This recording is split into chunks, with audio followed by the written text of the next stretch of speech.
Biographies évangéliques. Ananie. C'était l'an 35 de notre Seigneur, peu de temps après le martyre de saint Étienne.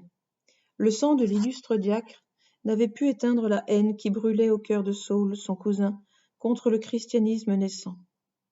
Voici en effet ce qui est écrit, et ce que tous les siècles lisent au chapitre 8e, verset 1er des Actes des Apôtres.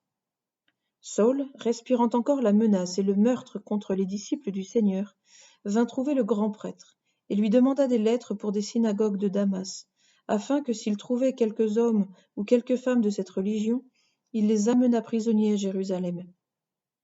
Et comme il était en chemin et qu'il approchait de Damas, soudain une lumière du ciel l'environna, et, tombant à terre, il entendit une voix du ciel qui lui dit : « Saül, Saül, pourquoi me persécutes-tu ? » Il répondit : « Qui êtes-vous, Seigneur ? » Et le Seigneur dit : « Je suis Jésus, que tu persécutes. Il t'est dur de regimber contre l'aiguillon. » Tremblant et effrayé, il dit : « Seigneur, que voulez-vous que je fasse ? » Et le Seigneur dit : « Lève-toi et entre dans la ville. On te dira là ce qu'il faut que tu fasses. » Et Saül se leva de terre, et, ouvrant les yeux, il ne voyait point. Ses compagnons le prirent par la main et le conduisirent à Damas. Et il y fut 3 jours sans voir, sans boire et sans manger. Or il y avait à Damas un disciple nommé Ananie, à qui le Seigneur dit dans une vision : « Ananie !» Et il répondit : « Me voici, Seigneur. » Le Seigneur lui dit : « Levez-vous et allez dans la rue, appelée la rue droite, et cherchez dans la maison de Jude un nommé Saül de Tarse, car il prie. » Et Ananie s'en alla et entra dans la maison, et lui imposant les mains dit : « Saül, mon frère, le Seigneur Jésus, qui s'est fait voir à vous dans le chemin par où vous veniez, m'a envoyé, afin de vous rendre la vue, et que vous soyez remplis du Saint-Esprit. » Et aussitôt il tomba de ses yeux comme des écailles, et il recouvra la vue. Et se levant, il fut baptisé. Et lorsqu'il eut pris de la nourriture, il fut fortifié, et il demeura quelques jours avec les disciples qui étaient à Damas. Et aussitôt il prêcha dans les synagogues que Jésus était le Fils de Dieu.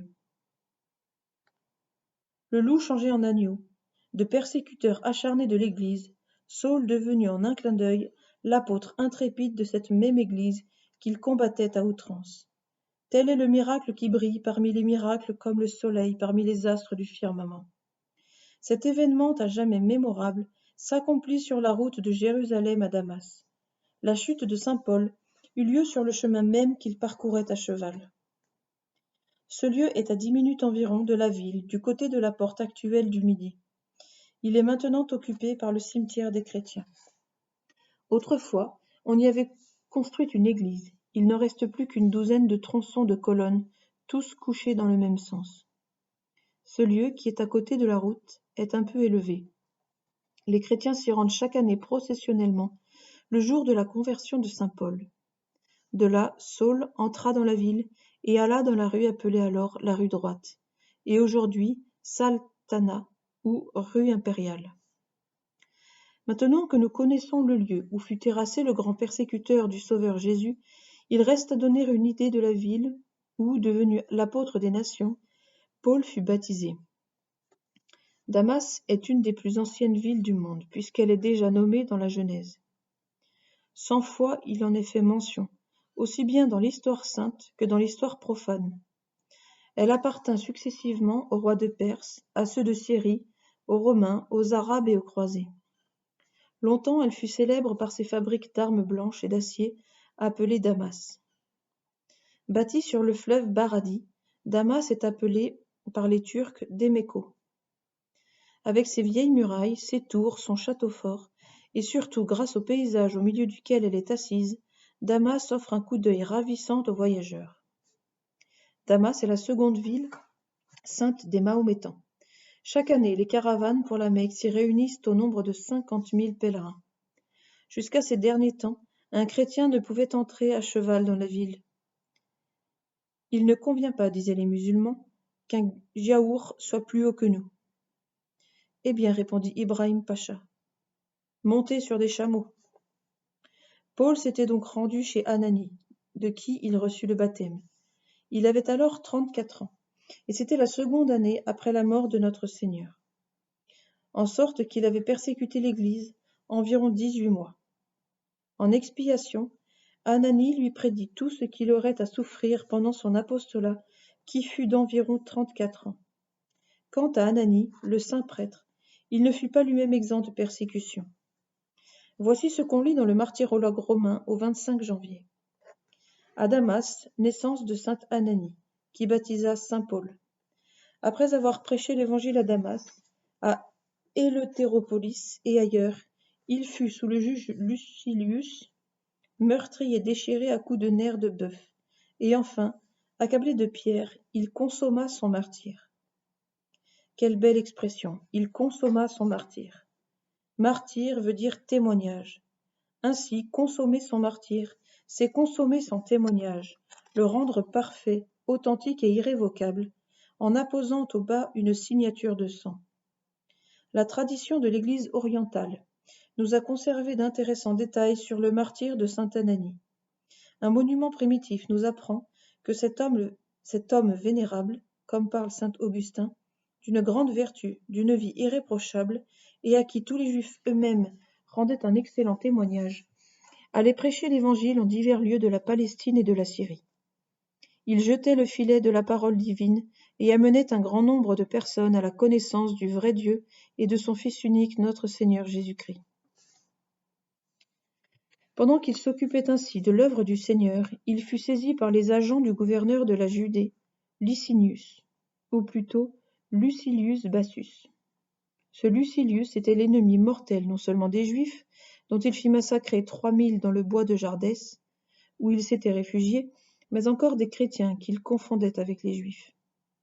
Contre nos pères, il décrétait dans toutes les parties de son gouvernement des édits afin de contraindre les fidèles à sacrifier aux démons, ou de les livrer aux plus cruels supplices, aux bûchers, aux bêtes, à la mer et à divers autres genres de tourments.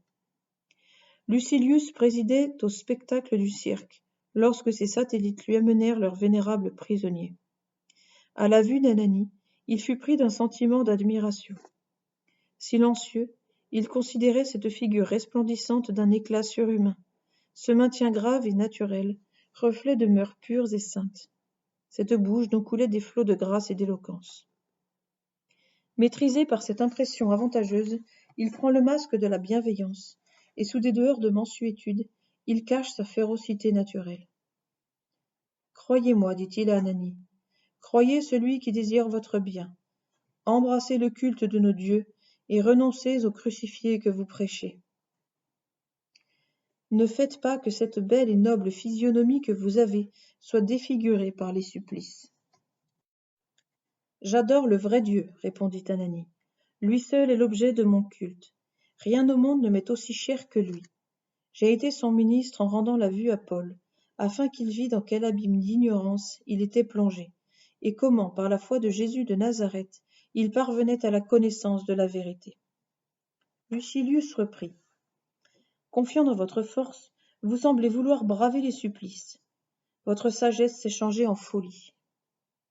Le docteur de la vérité leva alors les yeux et les mains au ciel et dit : Seigneur Jésus, Dieu Tout-Puissant, que mon ennemi ne me prenne pas dans ses filets, mais qu'il me soit donné de souffrir pour vous, que je puisse obtenir la grâce qui a été accordée à Paul.